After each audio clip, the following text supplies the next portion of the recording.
CH Balakrishna, DSP ACB Mahabubnagar range. Vanguru మండలకు సంబంధించి మాచినేనిపల్లి గ్రామానికి సంబంధించిన ఒక రైతు ఫిర్యాదు చేయడం జరిగింది.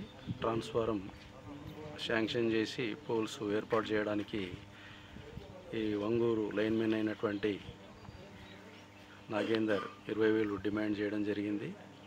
అందులో భాగంగా రిక్వెస్ట్ చేస్తే 15,000 ఇవ్వాలని చెప్పింది కంపల్సరీ.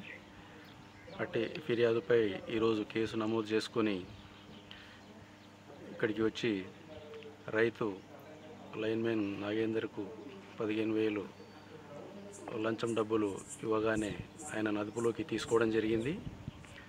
ఇట్టి వ్యక్తిని లైన్మెన్ను అదుపులోకి తీసుకొని రేపు ఏసీబీ కోర్ట్ నాంపల్లి కోర్టులో హాజరుపరచడం జరుగుతుంది. ఎవరైనా ప్రభుత్వ అధికారులు ప్రజల నుంచి పనిచేయడానికి లంచంగా డబ్బులు డిమాండ్ చేసినట్లయితే ACB toll free number 1064 WhatsApp నంబర్కు సోషల్ మీడియా ప్లాట్ఫామ్ అయినటువంటి ట్విట్టర్, ఫేస్బుక్లో ఫిర్యాదు చేస్తే వారి యొక్క వివరాలు గోప్యంగా ఉంచి సంబంధిత అధికారులపై విచారణ చేసి చర్యలు తీసుకొనబడతాయి. ఇంతకుముందు ఏమన్నా